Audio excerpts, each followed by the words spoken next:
What's up everyone, Jay here with LMR.com, and today we'll be going over the installation of Fox Body Sun Visors covering all 1979 to 1993 models.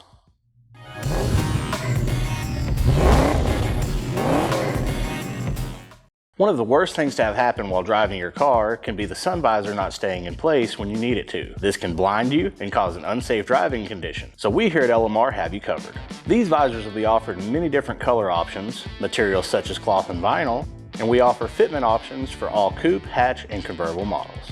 We also offer the correct attaching rods and hardware to make these installs as easy as possible. Follow along and we will show you how these go on your car. Today we'll be working on our 1990 hatch here in the shop. As you can see, our factory lighted option visors have seen better days. The lights no longer work, the mirror covers will not hold in place, and the material is tattered and torn. Start by hopping in the car and pulling down the factory visor.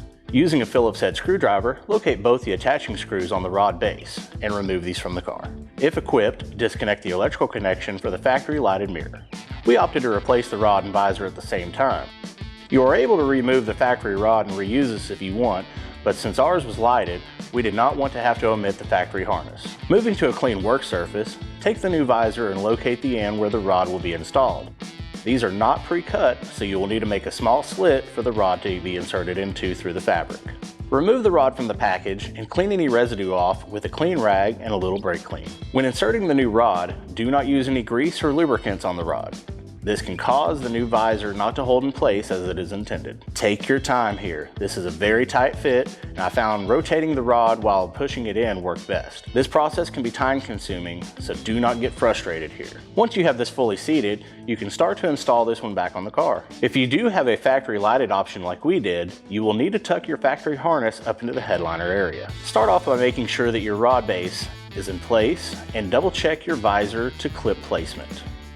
If this does not line up, make adjustments as need be until you have proper alignment here. Once aligned, reinstall both the attaching screws and you are all done. Alright everyone, this is a great way to refresh your interior and to get your visors working as they should. Installation time should take roughly about a half an hour with basic hand tools.